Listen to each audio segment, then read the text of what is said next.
Thanks very much, Ben. Well, it certainly feels like summer is still holding on, doesn't it? The weather's still pretty mild for the time of year, but things are set to change. If you've been following the forecast, you'll know that things are going to be turning colder this week. But we're going to take a little look at Autumn Watch. This is where we follow some species, different species of flora and fauna, to see how they've been progressing over the last couple of weeks or so when we follow some sightings. I wish I could tell you that, but actually my graphics seem to have frozen up and it's not giving me what I want at the moment.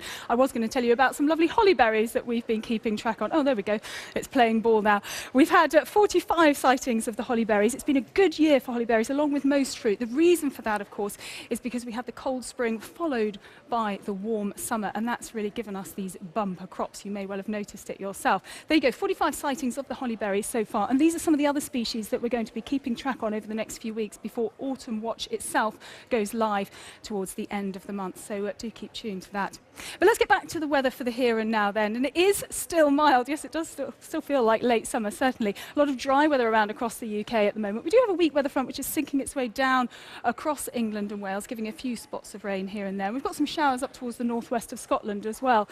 Now, these will gradually turn a little bit heavier, I think, as we go through the latter part of the day and into the evening, but for the time being, not really amounting to a great deal. Some bright weather over towards the eastern side of Scotland, some sunshine there, temperatures in Aberdeenshire getting up to 17 or 18 degrees. Largely dry for Northern Ireland. As we head down across the east coast of England, that's where we'll see some sunshine here, cheering up across many parts of East Anglia, the southeast of England seeing some sunshine as well. But as we head towards the west, that's where we've got our weak weather front, and that will continue to just bring a few spots of rain on and off to Devon and Cornwall through this afternoon.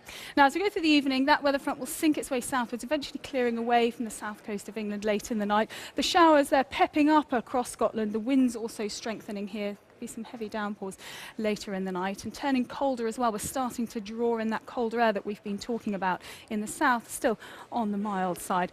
But there's those winds really strengthening as we go through the day on Wednesday. The showers becoming increasingly heavy and wintry up over the higher ground, above about 400 metres through the Grampians. Some showers working their way southwards through England and Wales through the day, driven on by that freshening wind. Still reasonably mild in the south, just clinging on to the last of that mild air, but you'll notice the cold across the north there.